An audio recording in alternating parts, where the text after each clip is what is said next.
अस्सलाम वालेकुम रहमतुल्लाहि व बरकातुहू। मैं हूँ याकूब अली, आप लोग देख रहे हैं वाई के वर्ल्ड। नाज़रीन, आज की वीडियो में बात करने वाले हैं तस्बीह हज़रत फ़ातिमा रज़ी अल्लाहु अन्हा। हिंदी भाषा के नाज़रीन, आपको वीडियो पसंद है वीडियो लाइक, चैनल को सब्सक्राइब कर बेल आइकन को प्रेस कीजिए।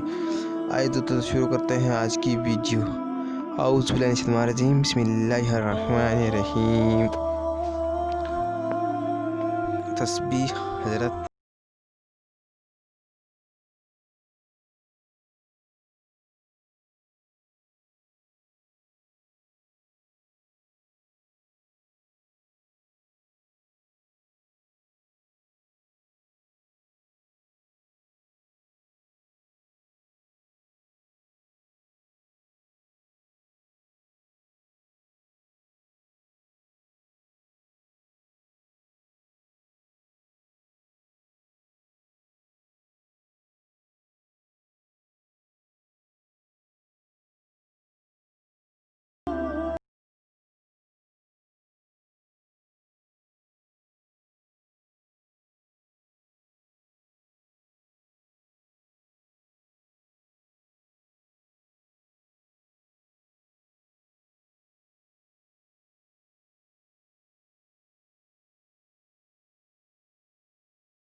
ले सुबहान अल्लाह 33 बार पढ़ें और अल्हम्दुलिल्लाह 33 बार पढ़ें और अल्लाहु अकबर 34 बार पढ़ें। उसके बाद आपको क्या पढ़ना है? आखिर में सबसे पहले आपको ये 33 बार सुबहानल्लाह, अल्हम्दुलिल्लाह 33 बार, अल्लाहु अकबर 34 बार, और आखिर में एक बार नजर ध्यान दे ली, एक बार ही पढ़ना है ला इलाहा इल्लल्लाहु वहदहु